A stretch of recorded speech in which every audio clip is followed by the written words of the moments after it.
எல்லாருக்கும் வணக்கங்க. நான் கோயம்புத்தூர் நாடாளுமன்ற தொகுதி வேட்பாளர் கலாமணி ஜெகநாதனுங்க. இன்றைக்கி நாம் தமிழர் கட்சி வேட்புமனை பரிசீலனைக்காக வந்தோம். எங்கள் மனு ஏற்றுக்கொள்ளப்பட்டதில் ரொம்ப மகிழ்ச்சிங்க. அதுக்கப்புறம் அண்ணன் அண்ணாமலை அவர்களோட வேட்புமனுவில் சில பிரச்சனைகள் எல்லாம் இருந்துச்சுங்க, குறைபாடுகள். அவரோட படிவம் 26 தேர்தல் ஆணையம் அவங்க கொடுத்த முறைப்படி இல்லைங்க. அது முதல் தவறு. அந்த படிவம் 26 பக்கம் பார்ட்டி ஏ வரிசை எண் 5, பார்ட்டி பி பக்கம் 30. இதில் முதல் தவறுங்க. அப்புறம் அந்த எக்ஸ்ட்ராக்ட் படிவத்தில் அவருக்கு எங்கே வாக்கு இருக்குது, அவர் எந்த தொகுதியில் போட்டிடுறாரு அப்படின்னு குறிப்பிடாமல் மொத்தமாக 20 கோயம்புத்தூர் நாடாளுமன்ற தொகுதி அப்படின்னு சொல்லி அதில் பதிவு பண்ணியிருக்காங்க. அது 2வது தப்புங்க. இந்த வேட்பாளர்களுக்கு எல்லாமே ஒரு கையேட்டு புத்தகம் கொடுத்துருக்காங்க.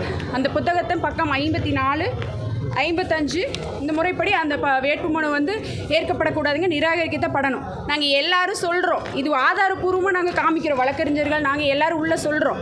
ஆனாலும் தேர்தல் அதிகாரி அதை ஒத்துக்க மாட்டேங்கிறாரு. சுயேட்சையாக நிற்கிறவங்களுக்கு சில கையெழுத்து போடலை, சில படிவம் பூர்த்தி பண்ணல அப்படின்னு அதை நிராகரிக்கிறாங்க.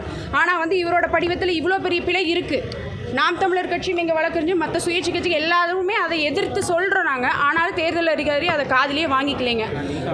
திமுக எந்த ஆட்சேபனையுமே தெரிவிக்கல, அவங்க அமைதியாக தான் இருக்காங்க. இது என்னங்க ஜனநாயகம்? தேர்தல் விதினா எல்லாத்துக்கும் ஒன்று தானேங்க. எல்லா வேட்பாளரும் ஒன்று தான். அந்த விதிகளை எல்லாருமே பின்பற்றணும். இதே நாம் தமிழர் கட்சியில் ஏதாவது ஒரு சின்ன பிழை இருந்தால் நீங்கள் எங்களை அதை செய்ய விட்டுருப்பீங்களா? எங்களை நிராகரிச்சிருப்பீங்களா? இப்போ யார் பாஜகவோட பி டீம் அப்படின்னு பார்த்தீங்கன்னா திமுக தான். நாங்கள் அத்தனை பேர் குரல் கொடுக்குறோம். ஆனாலும் அவங்க எதுவுமே சொல்லாமல் அமைதியாக இருக்காங்க. இது என்னங்க ஜனநாயகம் சொல்லுங்கள்? ஜனநாயகத்தில் எல்லாத்துக்கும் எல்லாமே சமந்தான். இந்த விதிகள் வேட்பாளர்கள் எல்லாத்துக்கும் ஒரே விதி தான். இதில் பிஜேபி ஒரு விதி, அதிமுகவுக்கு ஒரு விதி, திமுகவுக்கு ஒரு விதி, நாம் தமிழர் கட்சிக்கு ஒரு விதி அப்படின்னலாம் கிடையாதுங்க. இது கண்டிப்பாக இந்த வேட்புமனு தேர்தல் அதிகாரி நிராகரிக்கணும். நாங்கள் இதுக்காக கடிதம் எழுதி தேர்தல் அதிகாரிகிட்ட கொடுத்துருக்கோம். கண்டிப்பாக அண்ணாமலை அண்ணாவோட வேட்புமனுவை நிராகரிக்கணும். இதில் ஏகப்பட்ட பிழை இருக்குங்க.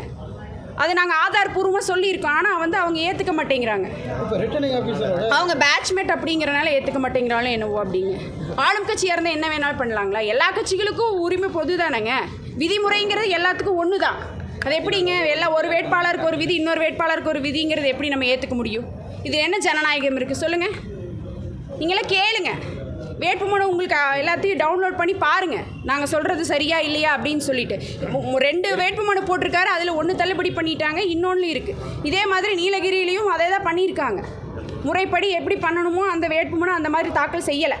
இதை நாங்கள் ஆதாரப்பூர்வமாக அங்கே குரல் எழுப்பணும். ஆனால் காவல்துறை அதிகாரி எங்கள் அமைதியாக இருங்கன்னு சொல்லி எங்களை எல்லாத்தையும் உட்கார வச்சுட்டாங்க. அண்ணாமலை அண்ணாவோட வேட்புமனுவில் ஏகப்பட்ட பிழை இருக்குது. இதை விதிக்குழுக்கு உட்பட்டே கிடையாது. எல்லாமே விதிக்கு எதிராக தான் இருக்கு. அதங்காட்டி அண்ணாமலை அண்ணாவோட வேட்புமனு கண்டிப்பா நிராகரிக்கணுங்க. பாதகம் செய்பவரை கண்டால் நாம் பயங்கொள்ளலாகாது பாப்பா, மோதி மிதித்து விடு பாப்பா, அவர் முகத்தில் உமிழ்ந்து விடு பாப்பா. அண்மை செய்திகளை உடனுக்குடன் தெரிந்து கொள்ள இணைந்திருங்கள் இயம்நாடு தொலைக்காட்சியுடன்.